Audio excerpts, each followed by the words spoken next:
Olá, seja bem-vinda, seja bem-vindo. Semana começando, segunda-feira, 24 de março de 2025. Inicia agora o Jornal Câmara Notícia, ao vivo, meio-dia, mais um minuto. Muito obrigado pela sua companhia, pela sua audiência e participe, mande a sua mensagem. Vamos conversar nesta segundona pelo número do nosso WhatsApp. 19 é o nosso DDD. Para você que é de Campinas e região, pode ir direto no número 978293776. Ele já aparece aqui embaixo da sua tela, junto com o nosso QR Code. Está com o seu celular aí perto? Pegue o celular, abra a câmera como se fosse tirar uma foto, mas antes de apertar para tirar essa foto, você só vai apontar a câmera do seu celular aqui, ó, para este QR Code, porque aí já vai aparecer uma mensagem na sua tela. O WhatsApp da TV Câmara Campinas, você aperta e pode enviar o seu elogio, uma crítica construtiva, ou o que você quer assistir aqui no nosso telejornal, que a gente conversa ao vivo. Confira a partir de agora os destaques de hoje.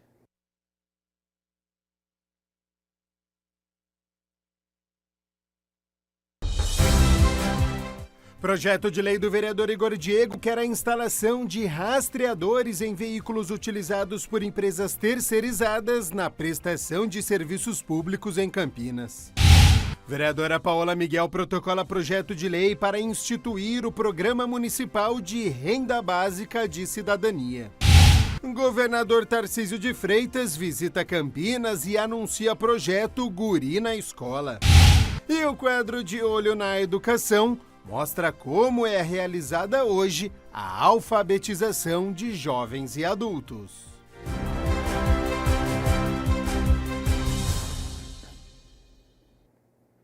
E a gente abre a edição de hoje com as notícias da metrópole, porque o governador do estado de São Paulo, Tarcísio de Freitas, anunciou o projeto Guri na Escola, que conta com aulas de música na rede municipal. E assinou também o termo de cessão do Palácio da Justiça. Confira a reportagem. Os alunos da Escola Estadual Professor Carlos Lancastre, no Jardim Garcia, recepcionaram o governador Tarcísio de Freitas com uma apresentação da banda de fanfarra. O governador Tarcísio de Freitas participou aqui na região metropolitana de Campinas de ações voltadas à habitação, infraestrutura, cultura e educação. O lançamento regional do Guri na Escola chamou a atenção da criançada. O programa integra aulas de música à grade de ensino da rede estadual. É fundamental, a gente tem aí uma complementação daquilo que é feito no campo pedagógico, né, que é a inclusão por meio da educação musical. A gente desperta vocações, a gente consegue incluir mais alunos, a gente consegue identificar talentos que estão por aí, desenvolver esses talentos e, no final das contas, fomentar toda essa integração, fomentar outras habilidades, né, essa capacidade de relação interpessoal que é tão importante. O governador também entregou títulos de regularização fundiária. Pessoas que faziam parte de assentamentos ou que adquiriram imóveis ou participaram de programas habitacionais lá atrás e que não tinham até hoje escritura. Então, as pessoas têm o sonho da casa própria, mas se você não dá a escritura, se você não dá o título, não faz a regularização, esse sonho fica incompleto. E você traz uma insegurança jurídica. A pessoa não tem o título de propriedade, ela não pode negociar, ela não pode transferir. Então, a partir do momento que você faz a regularização fundiária, se a gente pensar, são 2.500 títulos de hoje com as matrículas mãe que a gente entregou para as prefeituras e mais 750 ontem. E a gente acabou de ontem para hoje conseguimos preparar mais 250. A gente está falando aí de 3.000 e poucos títulos, 3.200 títulos. O presidente da Câmara de Campinas, Luiz Rossini, destacou a importância dessas ações. A entrega das escrituras para algumas famílias de 3 núcleos. Foram 751 escrituras de regularização fundiária, numa parceria do Governo do Estado, Secretaria de Habitação, no projeto Cidade Legal, com a Secretaria Municipal de Habitação, Coab. E um dos núcleos do Jardim Capivari, eu iniciei o processo de urbanização há quase 40 anos atrás, no meu primeiro mandato. Acompanhamos toda a reformulação, reestruturação, levar infraestrutura, água, esgoto, saneamento, energia elétrica, asfalto. E hoje, com a entrega da escritura para algumas famílias, concretiza um sonho. E assim, eu divido a minha alegria com as famílias que estão recebendo sua escritura. Por isso eu fiz questão de vir aqui e registrar esse momento. Também compareceram os vereadores Nelson Osser, Nick Schneider, Luiz Cirilo, Beni Lima, Igor Diego, Felipe Marquesi, Vini Oliveira, Permínio Monteiro e Luiz Iabico. O governador assinou o termo de cessão do Palácio da Justiça. O prefeito de Campinas, Dário Saad, voltou a falar sobre o assunto. O prédio histórico será utilizado pela prefeitura nos próximos 40 anos. O governo do estado já assinou o decreto com a mudança. Para a cidade é muito importante, são mais de 60 serviços.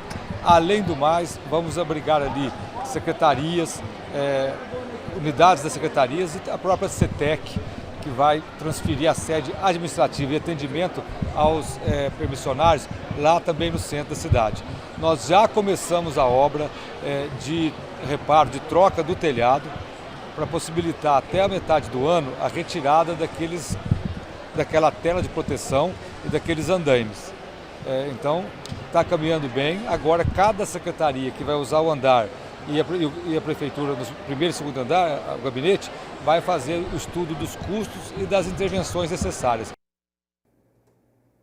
E olha só, a adoção de animais é uma maneira de salvar vidas e dar uma segunda chance para os pets não viverem nas ruas. Por isso, no Câmara Serviço de hoje, você vai saber como adotar esses bichinhos e dar uma chance para a felicidade.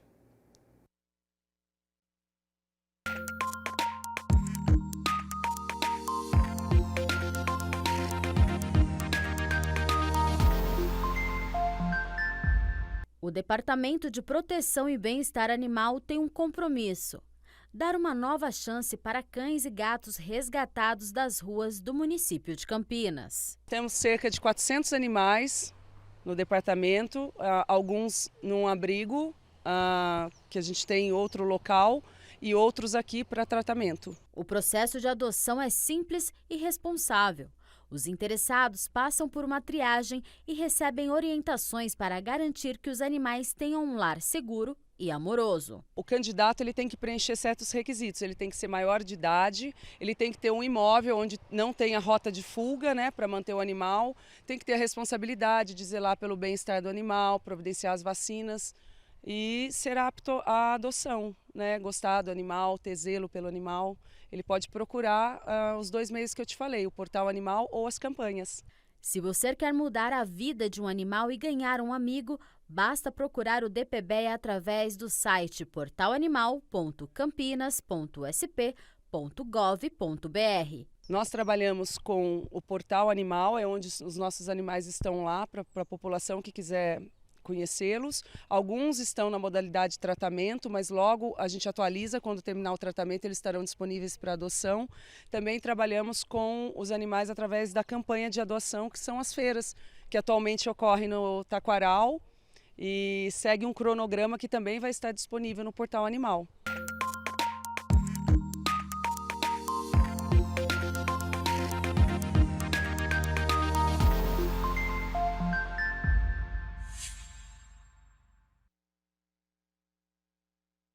Meio-dia mais 10 minutos. Muito obrigado pela sua companhia, pela sua audiência. Estamos ao vivo nesta segunda-feira. Vamos com as notícias do Legislativo, porque a Comissão Permanente de Administração Pública se reuniu pela segunda vez no ano e analisou 2 projetos de lei. Confira como foi. O vereador Rubens Gás presidiu a segunda reunião ordinária da Comissão Permanente de Administração Pública, com a presença do membro Nick Schneider e o parlamentar Carmo Luiz. Na ocasião, foram discutidos 2 projetos. A primeira pauta, o primeiro projeto, discussão e votação do parecer sugerido por esse vereador, favorável ao PELON de número 168/2023, processo número 239.265, de autoria do senhor Luiz Rossini e outros vereadores, que altera o inciso 1 do parágrafo único do artigo 41 da Lei Orgânica do município. Vereador Nick Schneider, como vota? O documento tributário do município é algo simples, então meu voto é favorável. Obrigado, vereador. Vereador Carmo Luiz, como vota? Presidente, também é uma adequação aí dentro do nosso centro de custos, né? Uma adequação jurídica, e eu voto junto com o seu relatório, favorável ao seu relatório. Muito bem. Com 3 votos, né, do parecer e dos 2 vereadores que se encontram, o projeto se encontra aprovado por essa comissão. Segundo projeto que iremos discutir aqui, discussão do PL número 18/2025, de emenda de processo número 242.888, de autoria da mesa da Câmara, que dispõe sobre o reajuste na remuneração dos servidores da Câmara Municipal de Campinas, institui o programa de assistência à saúde no âmbito da Câmara Municipal de Campinas e de outras providências. Mudando a lei agora, eu gostaria, o parecer também nosso foi favorável, eu gostaria de saber do parecer, do voto do vereador Carmo Luiz. O meu voto é favorável. Vereador Nick Schneider, como vota o projeto e a emenda? Senhor presidente, para que essa casa cumpra o seu papel dentro da democracia, seu papel de fiscalização, de indicação, de proposição, com qualidade, eu voto favorável, dando esse voto de confiança aos servidores dessa casa, a todos que compõem, esperando sempre o melhor, esperando um bom trabalho e que nos dê aí um mínimo de suporte para que possamos exercer o nosso mandato com dignidade. Projeto de lei de autoria do vereador Benê Lima pretende regular a forma como os postos de combustíveis divulgam os preços praticados efetivamente nos estabelecimentos. A ideia é que os preços anunciados sejam iguais aos cadastrados nas bombas de abastecimentos e não nos aplicativos, que servem como uma isca para atrair os consumidores. O projeto de lei ordinária de número 94 deste ano, de autoria do vereador Benê Lima, visa garantir maior transparência aos consumidores que escolhem o posto para abastecimento a partir dos preços exibidos. E esses valores, muitas vezes, são divergentes do praticado efetivamente. Olha, não só na cidade, como no estado inteiro de São Paulo.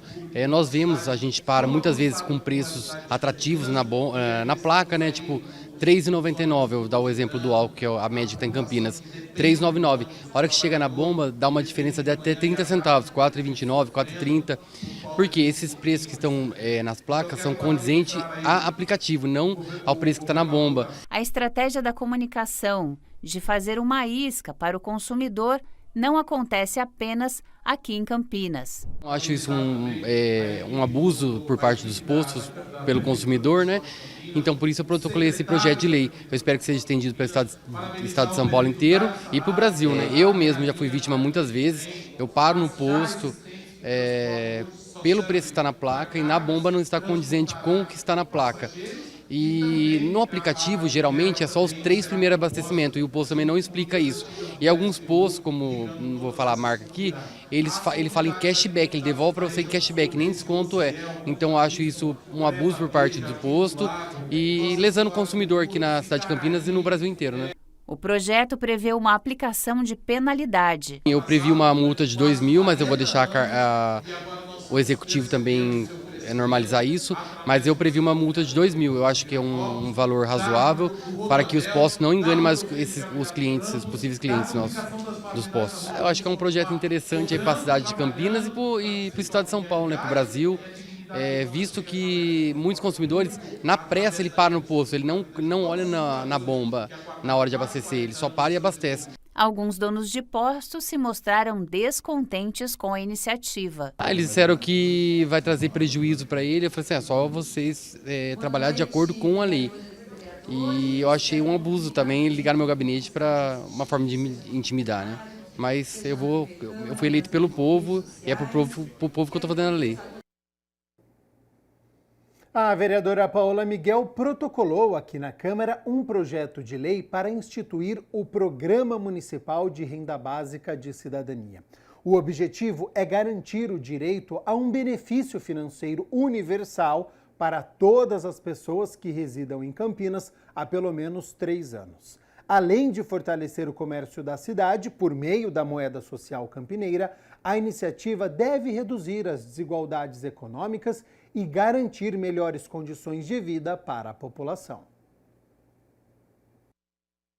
O projeto de lei ordinária de número 88 de 2025, protocolado pela vereadora Paola Miguel, pretende instituir em Campinas o Programa Municipal de Renda Básica de Cidadania. Esse projeto foi apresentado em 2021, ele foi apensado a um projeto de auxílio emergencial que foi discutido e foi arquivado.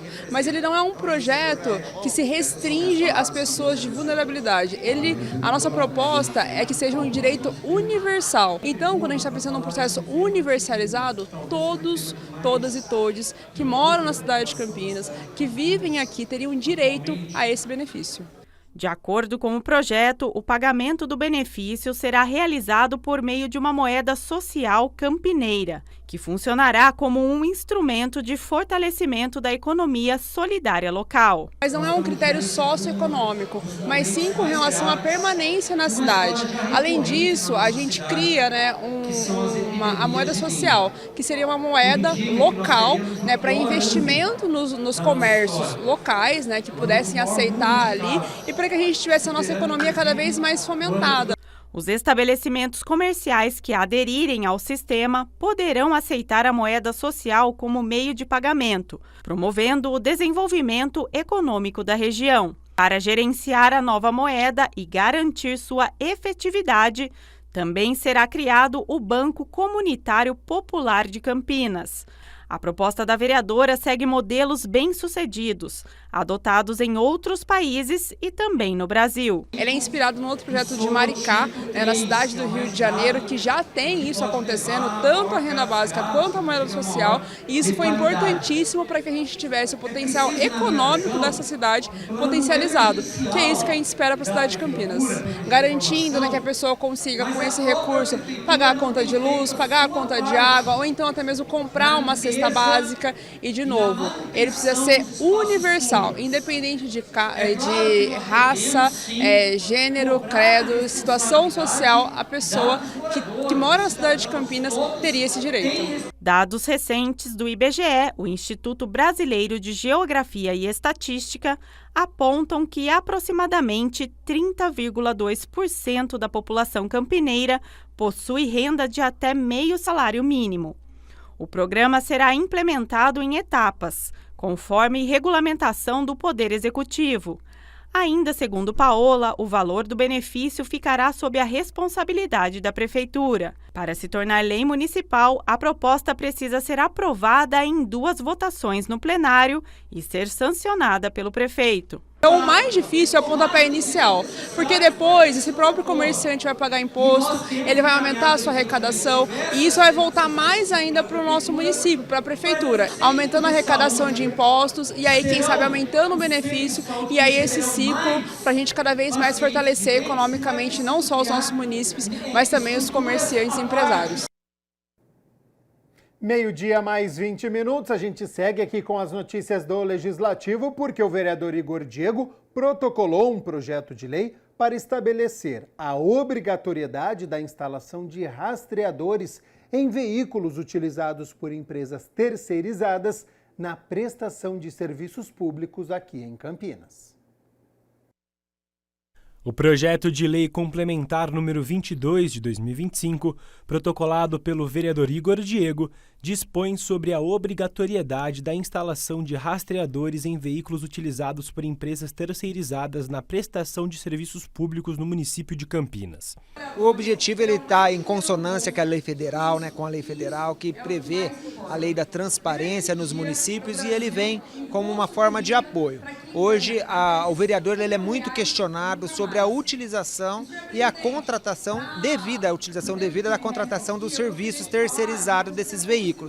Com esse projeto de lei, a gente prevê essa exigência durante o certame, que é o processo licitatório de contratação. Assim, o vereador pode utilizar dos recursos como um requerimento de informação para poder até mesmo questionar e mandar para os munícipes trazer a transparência aqui para dentro da casa. O projeto determina que todos os veículos automotores, como caminhões, tratores, retroescavadeiras, ônibus e vans, utilizados por empresas contratadas pelo Poder Público Municipal, sejam equipados com sistemas de rastreamento. A gente é muito questionado. Eu não vejo todo esse investimento de empresas terceirizadas rodando, porque a cidade de Campinas é uma cidade muito extensa, né? E a logística é muito complexa. Com esse mecanismo de fiscalização e transparência, eu acho que a gente consegue ter um trabalho daqui para frente para produzir conteúdos também oficiais e prestação de contas mensal, aí, quem sabe até para a comunidade.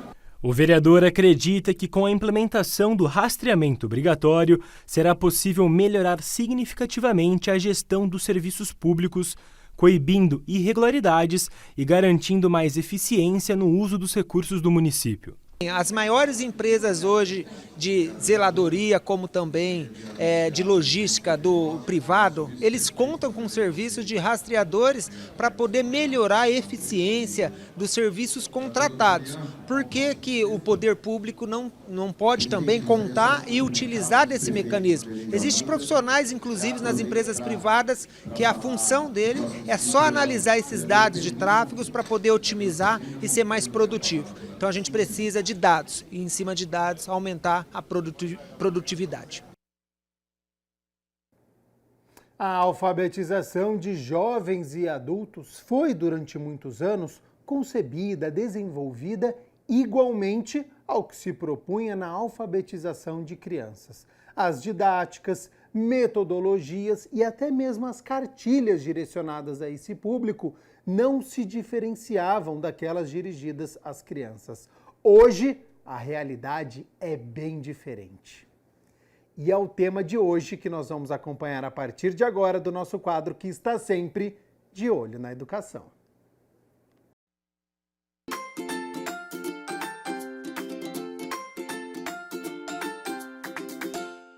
Bom, pessoal, quadro de olho na educação, e olha só, hoje um assunto mais uma vez super importante, porque vamos falar sobre a diferença de alfabetizar uma criança e um adulto, porque na verdade existem métodos diferentes. A gente vai entender isso com o José Batista Filho, que é gerente dos programas de educação do EJA. Tudo bem com você? Beleza? Muito obrigado por nos atender. Tudo bem, André? Prazer estar com vocês, com os telespectadores da TV Câmara, e vamos seguindo em frente aí na reflexão sobre a educação. Boa, sem dúvida alguma. Esse é um quadro realmente muito especial, né, que fala muito sobre educação. Primeira pergunta, obviamente, existe diferença entre alfabetizar uma criança e um adulto? Sim, existe muita diferença, e eu falo com certa propriedade, porque eu estou há muito tempo trabalhando na educação de jovens, adultos e idosos, que tem também 2 filhos de 4 anos e 8 meses, então eu acompanho o projeto pedagógico da educação infantil. E uma das principais diferenças é que o projeto pedagógico de EJA e da educação infantil, eles são totalmente diferentes. Por quê? Porque a criança, ela está naquela fase inicial, tudo é novidade e não tem nenhum tipo de preocupação, está na fase de aprendizagem, então ela assimila com muita facilidade, o grau de velocidade é impressionante. Quando você vem para a educação de jovens, adultos e idosos, são pessoas que ao longo da sua vida passaram por muitas experiências, e inclusive aqueles que passaram por um processo de rejeição também na aprendizagem, ficaram à margem da sociedade. E o grau de velocidade, de assimilação, a parte cognitiva, ele acaba sendo mais limitado e o processo é lento. Por outro lado, a criança não tem experiência de vida. Os idosos, os adultos e idosos têm experiência de vida. Portanto, a estratégia pedagógica é totalmente diferente para uma criança e para um adulto e idoso. Boa, não, super importante isso. Qual é a principal diferença na estratégia, assim, no método de ensino? A criança, tudo é novidade. Ela passa por um processo de educação e de descoberta. Para o adulto e o idoso, ele já tem a experiência de vida, só que ele precisa aprender a ler, a escrever, a desenvolver as funções matemáticas, coisas que ele não aprendeu na infância. E isso deve fazer realmente muita diferença, porque as pessoas falam, né, José, que, não sei, puxa vida, a criança tem a cabeça mais fresquinha, talvez seja isso que você tenha dito agora, né, e o adulto não tem, de fato, isso na aprendizagem?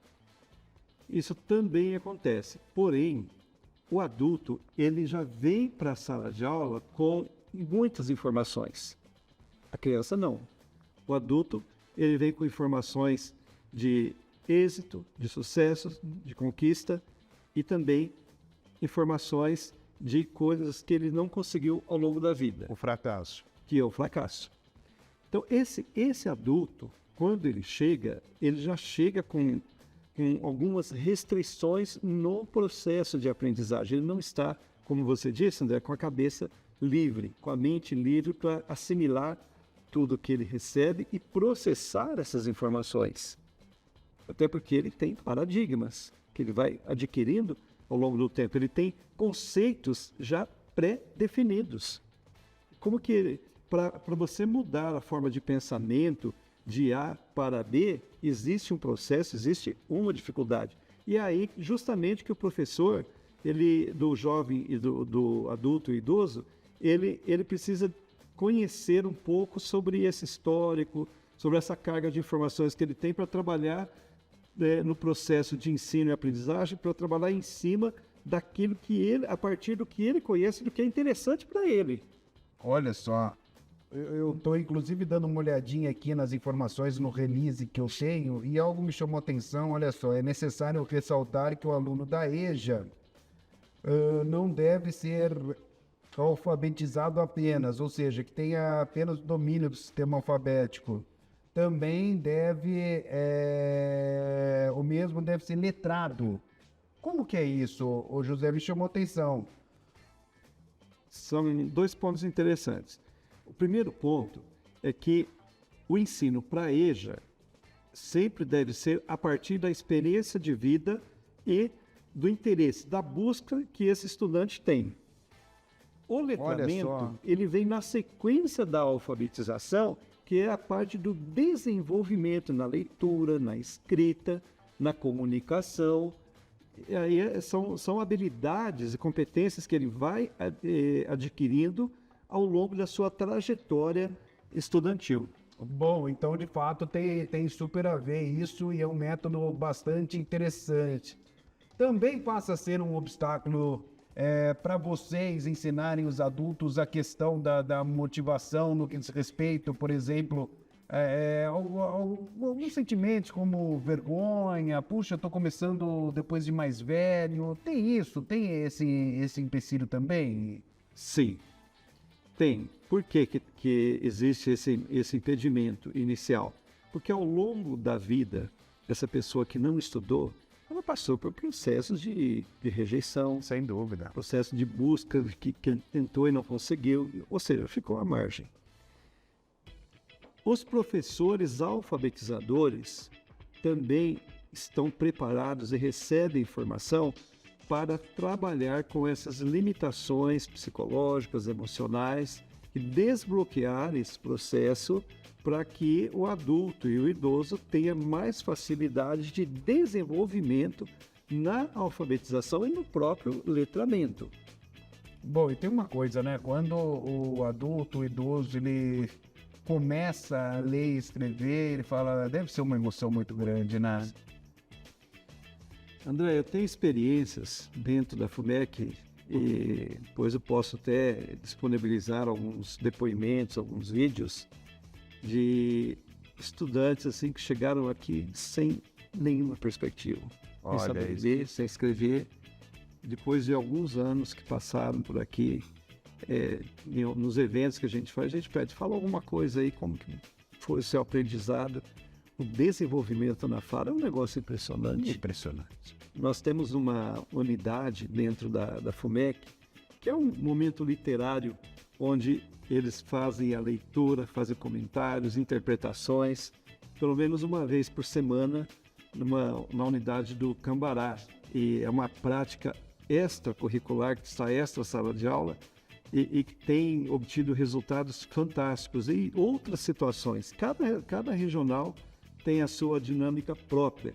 Portanto, esse processo de dificuldade, ele existe, ele é real, porém, os professores estão preparados para trabalhar esse chamado desbloqueio e levá-lo a uma dinâmica normal de aprendizagem no seu itinerário formativo. Pois é, e por falar, né, em professor e tudo mais, vocês também desenvolveram aí uma situação para passar aí algumas informações, fazer um curso para professor. Como que é isso que você estava me contando antes da gente entrar no ar e realmente é sensacional, né? Como que vai funcionar? Excelente pergunta essa sua, que a FUMEC ela oferece a formação continuada. E nos últimos anos, nós temos percebido que a forma de ensinar o idoso, o adulto e o idoso a aprender, ela vem sendo desenvolvida de acordo com a experiência, de acordo com a chamada experiência empírica, né? Você aprende, vai desenvolvendo, trocando informação, etc. Só que a FUMEC chegou no momento que nós teríamos que rever todas as diretrizes curriculares. Nessa revisão das diretrizes curriculares, nós estamos há mais de 3 anos discutindo, debatendo, procurando formas de construir um currículo que seja estratégico, abrangente para a FUMEC, dados os novos desafios que a economia, a própria saúde, a realidade política, social vem permeando e influenciando na vida desses estudantes. E justamente por isso nós passamos por uma discussão ampla com todos os professores, em algumas situações com os próprios estudantes participando também, sobre a revisão da atualização curricular. Nessa atualização, nós detectamos que os professores precisam passar de formação continuada, então agora em 2025, essa formação ela será direcionada para 4 pontos. 4. Um deles é como alfabetizar idosos. Que o idoso hoje, para você ter uma ideia, segundo os dados do Tribunal Superior Eleitoral, a Campinas tem 83% da população não alfabetizada tem mais que 50 anos. Do grupo entre 16 e 29 anos, são 300 pessoas não alfabetizadas. Ou seja, a FUMEC está cumprindo o seu papel e quase zerando o analfabetismo entre os jovens até 29 anos. Porém, a maior dificuldade que foi detectada passa a ser junto aos adultos. E é justamente aí que está um dos focos de formação, como alfabetizar idosos. Esse é um dos módulos que será desenvolvido ao longo do ano. O outro módulo é a parte de português e letramento. Revisão, atualização do currículo. Os professores estarão recebendo essa formação específica também. O terceiro módulo é o de matemática, a matemática básica, sempre voltado para a prática de vida desse estudante. Todos os autores... Do dia a dia mesmo. Do dia a dia, exatamente. Aquilo que é interessante para ele. Claro, o que vai ser útil. Torna atrativo. Sem dúvida. Você pega uma pessoa acima de 60 anos, ela vai estudar para quê? Alguns estudam até para seguir até a faculdade. Outros buscam estudar para poder ter uma convivência mais tranquila no dia a dia. Outros para ler a Bíblia, outros para ler o jornal. Cada um tem a sua finalidade. Mas, de qualquer forma, eles precisam também controlar suas finanças, português, matemática, e aí são estratégias diferenciadas a partir para ensinar a partir da realidade do estudante. E o quarto módulo que nós estaremos desenvolvendo é a respeito dos desafios de aprendizagem desses estudantes. Quais são os desafios que eles enfrentam no dia a dia e como tudo isso deve ser trabalhado na proposta curricular da FUMEC. Boa, sempre um prazer enorme conversar aqui com o José Batista Filho, que é o gerente dos programas de educação de jovens e adulto, EJA. É muito legal, esclarecedora a entrevista, com aí muitas informações importantes, inclusive esse último assunto que a gente abordou, né? Esses 4 métodos, né? É bastante interessante, tenho certeza que isso vai ajudar bastante. Muito obrigado pela entrevista. Sem dúvida. Muito obrigado a você, André, pelo trabalho que tem feito. E quando precisar, estamos à disposição para refletir sobre a educação, em especial a educação de jovens, adultos e idosos. Com certeza, é um tema que me agrada e muito. Bom, pessoal, eu sou o André Aranha e você já sabe, né? Tô sempre, de olho na educação. Tchau!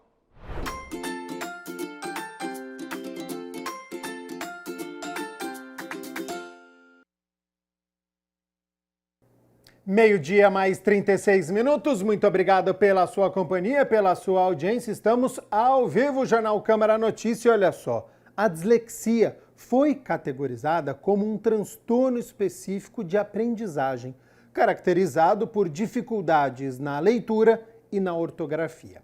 Isso significa que crianças com dislexia podem ser muito inteligentes, criativas, mas ainda assim encontrar desafios ao lidar com a leitura.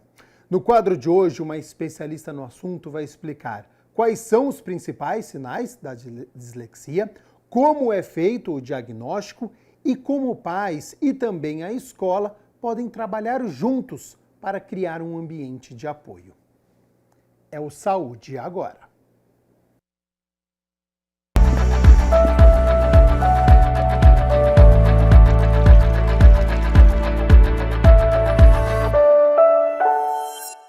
Olá pessoal, mais um Saúde Agora, começando aqui na programação da TV Câmara Campinas. Hoje nós vamos falar sobre a dislexia. Você já ouviu falar em dislexia? Sabe o que é isso? Quem tem dislexia pode ter dificuldades em reconhecer palavras e compreender seu significado. É uma condição persistente, mas que não está relacionada com a inteligência da pessoa. E quem vai explicar tudo sobre esse assunto é a Sulene Pirana, otorrinolaringologista e foniatra e também secretária do Núcleo de Estudos de Desenvolvimento e Aprendizagem da Sociedade de Pediatria de São Paulo. Doutora Sulene, muito obrigada pela sua participação aqui no nosso quadro. Obrigada pelo convite, é sempre um prazer a gente trazer esclarecimentos sobre essa condição, a dislexia. Certeza. Vamos começar explicando então, Sulene, o que é dislexia? Ela é uma doença? A dislexia, ela não é uma doença, ela é uma alteração neurobiológica em que vai haver uma falha na hora de aprender a ler e escrever. Na verdade, a criança tem inteligência normal, mas ela tem uma disfunção na área cerebral responsável pela leitura e escrita. Ela não é adquirida, é uma condição genética. É claro que ela só vai aparecer se a criança for aprender a ler e escrever. E, Sulene, quais são os principais sinais que a dislexia apresenta? A criança vai ter dificuldade na hora de associar aquele símbolo gráfico, a letra, ao som que ela representa. Isso é uma capacidade simbólica. Então, a gente pega os sons que a gente usa para falar, transforma ele em símbolos e a gente tem que associar esses símbolos. Então, uma dificuldade na simbolização. Isso já pode aparecer um pouco antes da leitura escrita. Um desenho mais pobre, uma dificuldade de interpretar uma história. Então, a gente pode notar ali na pré-escola que a criança tem uma história mais pobre, uma brincadeira menos elaborada. Isso já pode indicar que talvez essa criança vai ter alguma dificuldade na leitura escrita. E Sulene, qual que é a faixa etária mais ou menos que essa dislexia ela começa a dar esses sinais? A partir dos 5, 6 anos, quando a criança começa a ser apresentada ao mundo da alfabetização. É claro que a gente tem graus diferentes de dislexia, então quadros mais leves em que há uma troca de letras, omissão, até quadros mais importantes em que realmente a criança não consegue aprender a ler e escrever.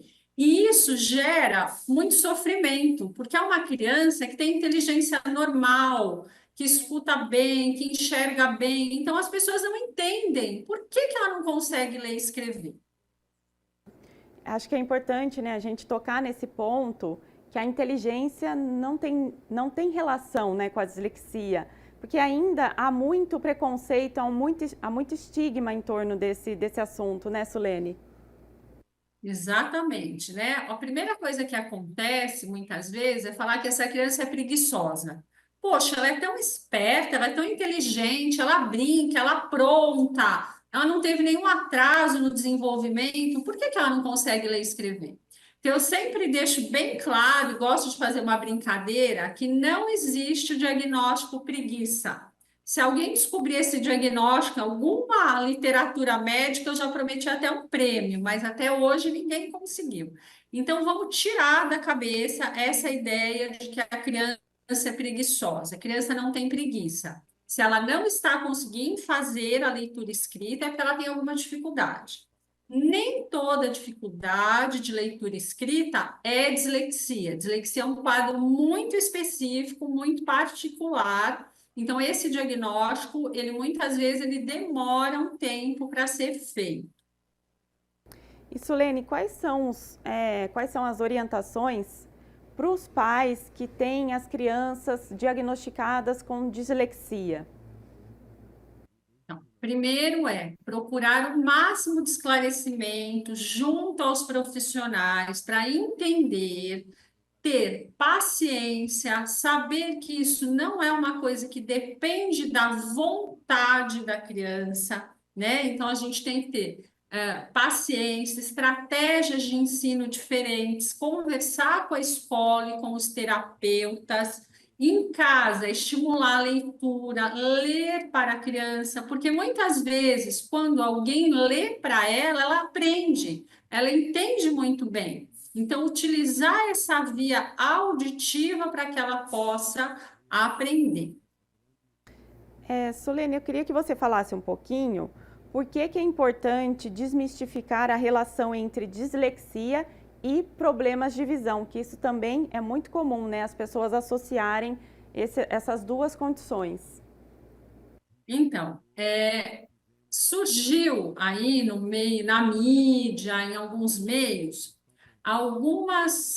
alguns quadros que seriam atribuíveis a um problema de visão, que poderiam melhorar com lente colorida, com prisma, né? E muitas famílias foram atrás desse tratamento, depositaram muita esperança nisso. Porém, os estudos científicos da Sociedade de Oftalmologia, inclusive internacionais, mostraram que não há um tratamento visual que cure a dislexia.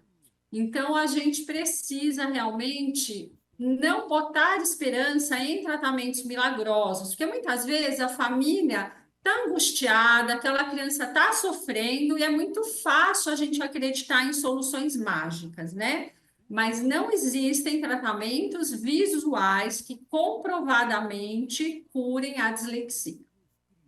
Doutora, para a gente retomar um pouquinho aqui, então os principais desafios encontrados por essa criança é principalmente na alfabetização. Exatamente, né? O principal desafio é essa associação que a gente chama do som, que é o fonema, com o símbolo, que é o grafema. Porém, essa criança, ela entende outros tipos de símbolos gráficos. Então, por exemplo, o símbolo de um refrigerante, que é um desenho muito falado, ela consegue reconhecer o nome daquele símbolo, né? O símbolo de uma lanchonete. Então, muitas vezes, a gente tem estratégias de ensinar essa criança a ler através de símbolos que representem a palavra inteira. Então, os psicopedagogos, os fonoaudiólogos vão buscar outras estratégias para que essa criança possa desenvolver a leitura escrita. Sulene, como que é feito, né, explicar um pouquinho para o pessoal que está em casa acompanhando aqui o quadro, como que é feito o diagnóstico da dislexia? A primeira coisa é a gente verificar se essa criança tem todas as condições necessárias para aprender a ler e escrever. Quais são essas condições? Enxergar bem, ouvir bem, ter capacidade motora de escrever, ter inteligência normal, o seu emocional estar adequado e a escola não ter um problema pedagógico. Se tudo isso está adequado, aí é bem provável que o diagnóstico seja dislexia. Então, a gente precisa de várias avaliações, de um acompanhamento. Por quê? Eu só posso fechar o diagnóstico se depois de 6 meses de um acompanhamento terapêutico bem feito, essa criança não conseguiu desenvolver a leitura escrita. Porque pode ser só uma dificuldade. E uma dificuldade vai melhorar, vai resolver com a terapia. A dislexia é aquele quadro que não consegue ser sanado com terapia. As terapias vão melhorar, vão buscar estratégias, mas não vão curar. Isso, Lênia, a escola, eu acredito que ela tem um papel muito importante também para ajudar essas crianças, não é? Sim, a informação que a escola dá para o médico e para os terapeutas é muito importante. Então, um relatório pedagógico, ele sempre vai ser solicitado, porque a escola passa um tempo muito grande com essa criança, e ela que é capaz de nos mostrar, de alinhar essas dificuldades. Depois de feito o diagnóstico, toda criança com diagnóstico de alguma dificuldade, por exemplo, a dislexia, ela tem direito, precisa ser realizado um PDI. O que é PDI? É um plano de desenvolvimento individual, de forma que garanta que ela consiga atingir as metas daquela ano escolar. Esse plano é feito em conjunto com a família, os terapeutas e a escola. E, doutora, vamos falar um pouquinho também quais são os tratamentos que existem para a dislexia.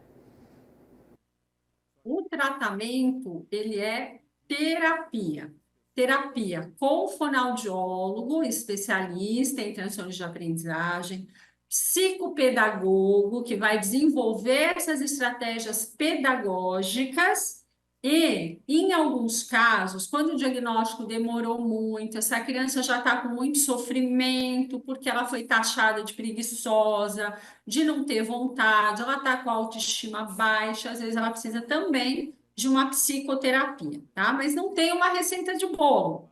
Então, cada criança, cada quadro vai ser avaliado e a gente vai indicar melhor terapia naquele momento. E, doutora, essa condição, ela vai acompanhar essa criança ao longo da vida, né? No caso, a dislexia, ela vai melhorando ao longo dos anos? Como que fica esse quadro, né, após a infância? Toda criança ela vai ter um amadurecimento biológico, então alguns quadros mais leves podem melhorar tanto que passam até despercebidos. Mas uma dislexia muito grave, a pessoa vai sempre ter uma dificuldade, vai precisar de algumas estratégias, né? Essas estratégias que foram desenvolvidas no processo terapêutico. Mas a dislexia ela não tem cura, ela tem uma melhora, ela tem estratégias terapêuticas. Sulene, quais seriam assim as dicas, né, para os pais que têm crianças com dislexia? Como que eles podem melhorar assim o dia a dia da criança, também com relação aos estudos, com relação mesmo às próprias atividades, né, as tarefas que existem ali no dia a dia? Primeiro, ter realmente certeza do diagnóstico, porque um diagnóstico inadequado vai fazer com que você vá fazer um tratamento que não vai ser o correto. Então, como foi feito esse diagnóstico? Em caso de dúvida, procure um especialista e vamos rever. É realmente dislexia? Por qual canal essa criança aprende melhor? Ela é mais auditiva? Então, se eu falar, se eu ler a matéria para ela, hoje em dia a tecnologia ajuda muito, né? A gente tem leitores de texto no próprio computador. Ela é mais visual? Se eu colocar mais figuras, ela vai melhorar o aprendizado? Isso vai agregar informações para ela? E muita paciência e compreensão, entender que isso sim, quando a criança vai ficando maior, pode trazer algum sofrimento. E a criança, se ela não tiver esse acolhimento, ela pode, inclusive, não gostar de ir à escola. Porque quem gosta de fazer uma coisa que tem dificuldade, né? Eu brinco que eu sou uma péssima cozinheira. Então, se você me obrigar a ir para a cozinha todo dia, eu vou arrumar 1000 desculpas e não vou querer ir. Então, é isso que acontece com a criança que tem dificuldade de leitura e escrita. Eu acho que é bem interessante esse ponto, né, que a doutora tocou sobre o acolhimento. E essa questão da família, tanto a família quanto a escola estarem dispostas, né, para acolher, para ajudar essa criança. Sim, a gente não pode achar que vai ser fácil. É um caminho, é um processo. No meio do caminho, a gente vai ter sucessos e retrocessos. Então, esse apoio da equipe, então, ter pelo menos um terapeuta e um médico especialista, um foniatra, bem acompanhando. Por quê? O quadro clínico ele vai mudando, essa criança vai crescendo, o seu cérebro vai amadurecendo. Então, uma estratégia que funcionou bem lá no início pode não funcionar bem com a evolução dos anos de escolaridade. Mas os disléxicos podem sim ser muito bem-sucedidos, inclusive no ambiente acadêmico, desde que eles sejam realmente apoiados e tratados adequadamente. Doutora, eu gostaria de agradecer muito a sua participação aqui no nosso quadro. Muito obrigada pela oportunidade. É sempre importante a gente trazer esses esclarecimentos. Com certeza. Obrigada também pela sua companhia. Você pode conferir todos os quadros da nossa programação no YouTube da TV Câmara Campinas. E não se esqueça de nos acompanhar nas redes sociais. A gente se vê no próximo Saúde Agora.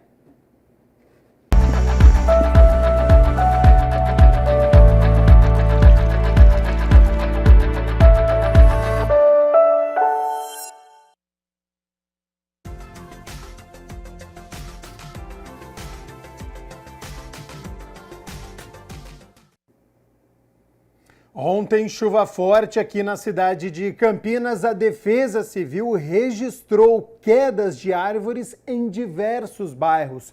No Alphaville, Ponte Preta, Conjunto Edivaldo Orsi, Nova Aparecida, Jardim Campos Elíseos, Jardim das Oliveiras, no Proença, Jardim Maísa, Jardim Leonor.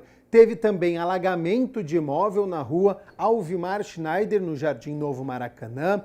Teve ponto de alagamento no cruzamento entre as vias Brunoro de Gasperi e também Maria Emília Alves dos Santos, isso lá no Parque Prado.